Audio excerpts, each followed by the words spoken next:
And I'm back. Hey guys. I can't encourage you guys enough to always take some time off for yourself and, regroup, think about things, woo-saw it all out because hey, life is a gigantic a gigantic pain in the behind, and every once in a while you need some time out for yourself to just get through it and clear your head. So yeah, that's where I've been for the past 24 hours, and that's why there was no upload. Well, there was one upload yesterday, and it was from a video that I did the day before because I knew I was going to take a little sabbatical. But yeah, we're back with an article coming to us from CBS Philly. Now, I haven't brought up the Philadelphia shooting that took place a couple of days ago because, well, I wanted more information to come on out. And yesterday, I ain't completely leave the internet. I just wasn't doing any uploads. I saw this story and I was like, are you kidding me? Are you kidding me? Organizers say hundreds expected to attend rally to support suspect accused of shooting 6 Philadelphia police officers. Now, this was written yesterday. This was written yesterday, and it was supposed to take place on Friday. The protest was supposed to take place on Friday, but I haven't been able to find any footage or any coverage from a protest. So I believe that this just didn't come to fruition, and I gotta say thank you. Thank you, God, because we live in a time right now where the soulless, those who are just easily misled, it's very blatant. It's very in your face. They're not even trying to hide the manipulation anymore. So to see people really try to organize around a guy who had a standoff with police and put, people in the hospital, like that would have been the ultimate just slap in the face. Like I'm like, you know what, humanity is doomed. There is no future. But yeah, I do want to go into more on the story though. So we're gonna go into this AP story about the shooter's past, and I will not be speaking. I'm not gonna say his name. He is of no consequence because he's ultimately a scumbag that shouldn't that honestly should never see the light of day again. Let's be real. Drugs, weapons, convictions, and Philly shooting suspects past. This is written by Kristen DeGroot. I am Groot. And wow, AP. Seriously? Like that. Man, that's how you can tell that's how you can tell times are hard in the news biz when these advertisements just keep coming out of nowhere. And it was also written by Mark Scofaro. Scofaro. All right. The criminal history of a man suspected of barricading himself inside a Philadelphia row home should have prevented him from illegally owning the firepower he used Wednesday to wound 6 police officers in a standoff that carried deep into the night, authorities said.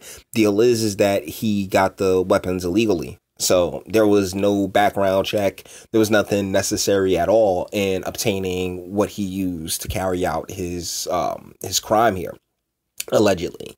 And so, yeah, like all the proposals in the world, none of them would have stopped it ultimately because hey, it was on the streets. Maurice, no, the douchebag, who authorities say had at least a semi-automatic rifle and a handgun when he opened fire on officers serving a drug warrant, has on his record multiple arrests in Philadelphia and adjacent Delaware County between 2001 and 2012, according to online records. He has convictions for an array of crimes that include assault, perjury, fleeing and eluding, escape, and weapons offenses.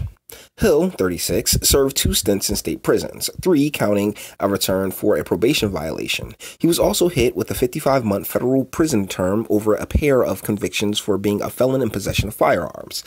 Pennsylvania prison officials said Hill, the douchebag, served about 2.5 years on a drug dealing charges and was paroled in 2006, and then did more than a year for aggravated assault before being released in 2013. Philadelphia District Attorney Larry Krasner said Thursday that the douchebag's arrest history also includes burglary, resisting arrest, taunting a police animal, and reckless endangerment, although he cautioned not all resulted in convictions. I think what it says is that the system had multiple contacts with this man, and the system did things that obviously did not stop this incident, Krasner said.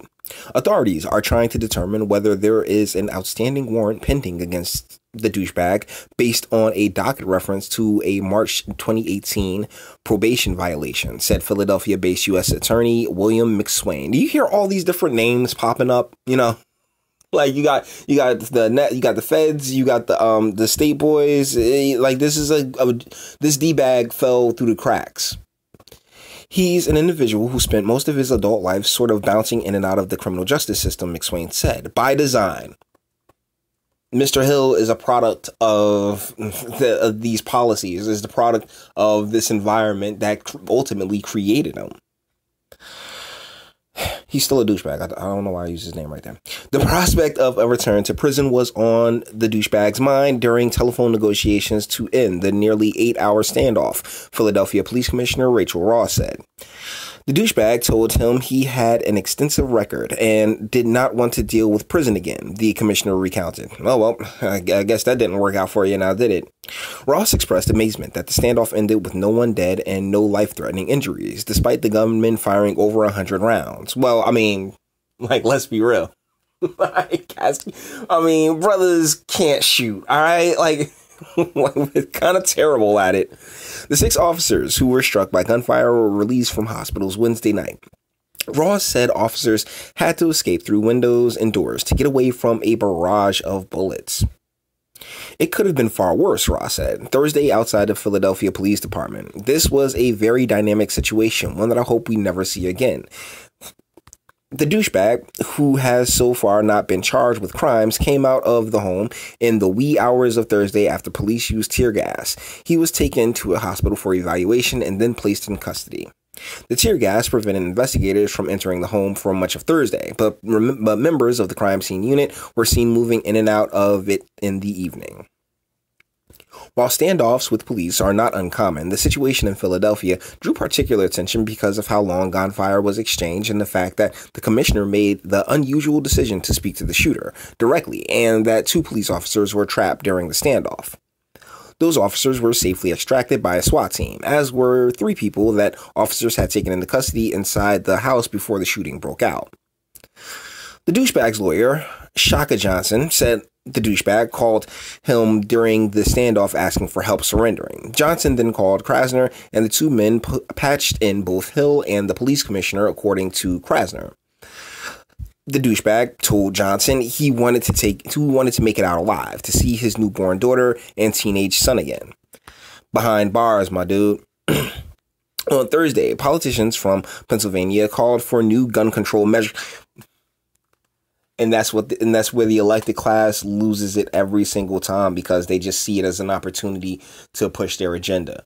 They're not sitting here concerned with the type of environment that created Mr. Hill, the type of situation that we've allowed to cultivate in our inner cities that, you know, he's clearly institutionalized. And this is by design. This was on purpose. I'm pretty sure his father and his great grandpappy, they were institutionalized as well. These are people that you've encouraged via different legislative measures, all these different programs. You need people like this establishment, not you personally. I'm just saying the establishment needs people like this in order to justify the police state and to, continue to fill prisons.